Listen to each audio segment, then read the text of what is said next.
The Secret Service has a zero-fail mission.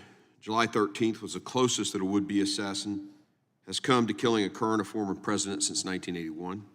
President-elect Trump escaped death by millimeters. As this task force has discovered in the course of its thorough investigation, critical errors in the planning and the operations for the July 13th rally allowed a lone gunman to open fire at President Trump and rally attendees. These security failures reveal the need for significant reform at both the tactical and agency-wide level to correct these vulnerabilities and enhance the Secret Service's ability to carry out its protective mission. I do want to thank the acting director. Right after the first attempt at Butler, I think that next Monday, the Committee on Homeland Security was standing on the site. And at that point, the then director had never even been to the site. I'm not sure she ever got to the site before resigning. But within a day of what happened in Florida, you were there. So I appreciate the delta in leadership there. We appreciate the hard work and bravery of the men and women of the Secret Service who have served tirelessly during a busy election season, and it is our hope that this investigation leads to a Secret Service that is stronger and better prepared for its mission. Obviously, the biggest failure, you brought it up, was the AGR building, the failure to the line of sight issues that were related to that.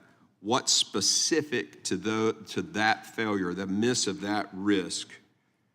I mean, that a basic training private in the infantry would know about 360-degree security. What specifically have you done to make sure that never happens again? Yes, sir. So one, with this paradigm shift, going with the threat model and looking at the fact that we have to be able to provide the highest levels of protection to any of our protectees based on that threat. That means that we bring the full resources of what the Secret Service has. Our Special Operations Division operators, which consists of our counter snipers, our counter assault team members, and other members, and other entities within the SOD. So by shifting this paradigm to making sure that those assets are available so that when site agents are out there, they actually they don't have this, well, I'll never request this because it's not going to get approved. No, actually, what I'm telling you, if you have a vulnerability that you've identified, make the request, because we are gearing up now to put everything we have to keep all of our protectees safe, because we have to be based on mitigating a threat. It seems almost to me like it was lackadaisical. I mean, it's hard to fathom that someone would say, we don't need to cover this. And the communications issues with the local law enforcement, I asked the question when they came before the committee recently, when everybody showed up on the day, was there a check-in? And there were law enforcement agencies that had never even talked to Secret Service that day. I mean, these are really basic things. And you would think they would know to do those kinds of things. So it speaks of apathy or complacency that is really unacceptable in an organization like the Secret Service. One of my questions to you is, the level of the failure. It seems unfathomable. The internal policies that weren't adhered to, the failure to mitigate very obvious risks. It speaks to a culture that, lack of attention to details, lack of sense of urgency, complacency. I mean, these are leadership, these are command climate issues.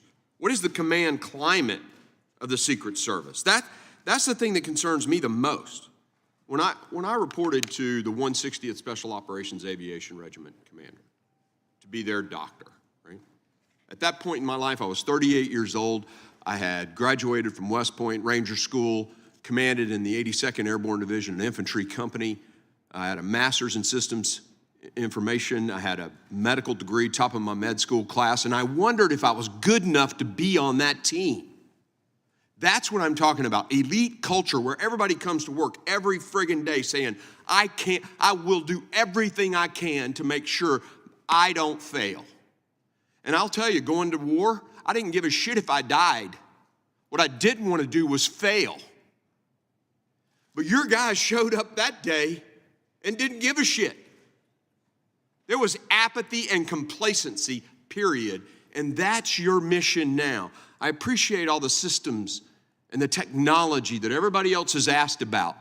But this is a leadership issue. This is a command climate issue, a culture issue.